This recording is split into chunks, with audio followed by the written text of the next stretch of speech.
Hola, tudo bem? Bem-vindo to my channel, The Earthy Creative. I hope you're all in good health and you're enjoying this beautiful spring weather. I have been feeling a lot of reconnection back with my creativity and just getting into my practice and being more present with art. And I just want to share a couple of tips and things that have helped me become way more serious. And I'm mostly talking to you multi-passionates and multi-creatives. I know we can be pulled in so many different directions. So here are my top things that you should focus on so that you can be more in touch with your art.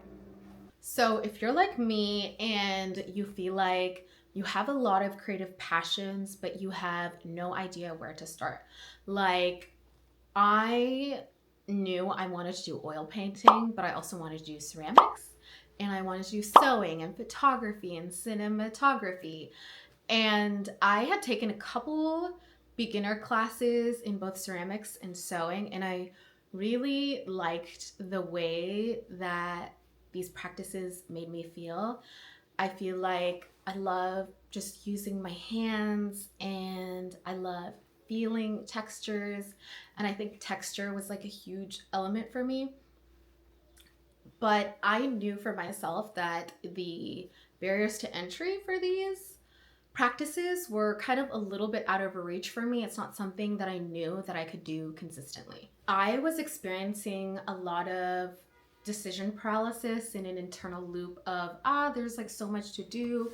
What if I just sat here and didn't do any of it and then got mad at myself for not doing anything? So I finally got sick of it and I said, just fucking do it. Not sponsored by Nike. Anyway, here's my recipe for less talking about it and being more about it. Numero uno. I would say it is essential, and I cannot stress this enough, for you to keep a creative journal. Even if you're not ready to start on a creative outlet, write down the mediums that you keep thinking about and that keep coming up for you. Ask yourself, what do I want to start practicing? Why do I feel drawn towards it? Dig into the why. Is it therapeutic for you? Is it challenging? Is there any barriers to entry? Like I mentioned, for me, the ceramics, and for the sewing especially, I want to do some textile looming down the line. And I figured I would need to at least start with one of them, and I needed to start somewhere. Like, if I started becoming serious about my desires, how would I change? And why do I keep coming back to these mediums over and over again? Number two, narrow down into one practice. I know multi-creatives, we know we can't stick to things forever, ADHD brain for real, but lock in here. We can train our brains to hyperfocus. You know what I'm talking about, and be dedicated to one thing at a time. Think about all those hyperfixation hobbies that you used to have and then kind of gave up on. It looked like if you devoted yourself to it for longer than a month. For me, I found that I loved ceramics and sewing.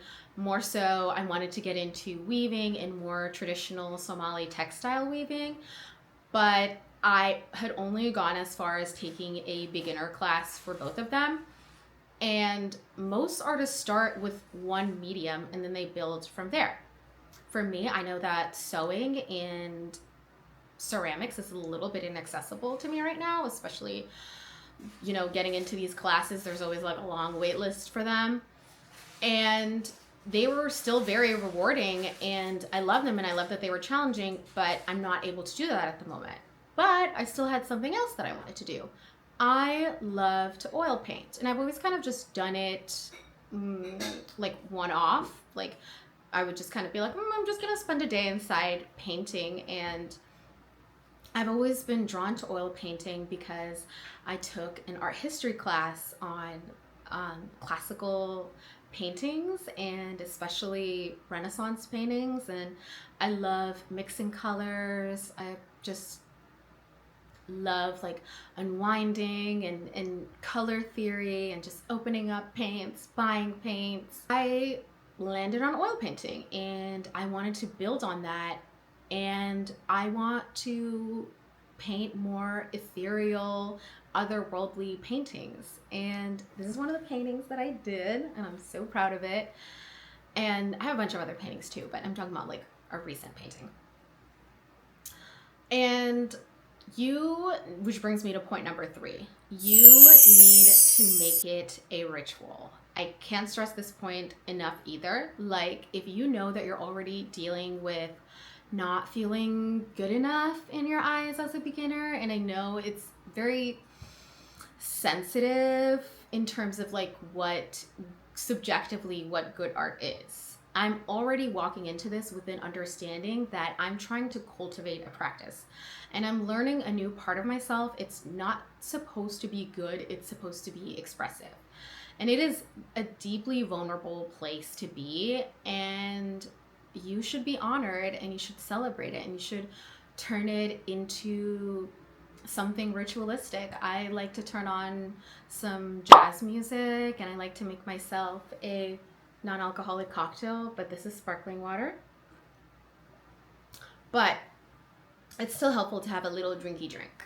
And I like to give myself a little pep talk. Maybe you sit in the sun a little bit and just kind of like soothe your inner critic. We can only meet our art as deeply as we meet ourselves. Number 4, document your journey. Resistance will come up over and over again, and it will come up in different ways. So it's important that you document how you feel between sessions, hence the creative journal. I like to journal about how I feel after I finish a session, and if I feel like not practicing that day, I'll kind of look back at the journal. I'll be like, oh my god, wait, like I felt amazing after painting. I should totally do this today. And it's also helpful to figure out why. If you want to be like, well, I don't really feel like doing this today, but I don't know why, but then I'm gonna feel bad about it later, it's important that you remove shame from the equation and ask yourself, is it going to make me feel at least 5% better? And what if I just did this for 5 minutes? Those two questions, and I find that if I tell myself I'm just going to do it for 5 minutes, more so than not, I find that I want to continue after those 5 minutes. Or if I'm not feeling up for it and the entire day is bleh for me, I'm just like, you know what? Why don't I just take care of myself for the day? I'll do something nice for myself. I'll take myself out to eat. I'll draw myself a hot bath. And just kind of like negotiate with the resistance a bit. Like, it feels like you kind of, because your resistance will come up with excuses as to why you can't do that. So you can just kind of be like, well, we won't do it today, but we still kind of have to do it. At the end of the day, you have agency over your hobbies, and it is our collective responsibility to give ourselves the space to express ourselves. Anyway, that's it for today. I hope that was helpful, and I'll see you next time. Bye!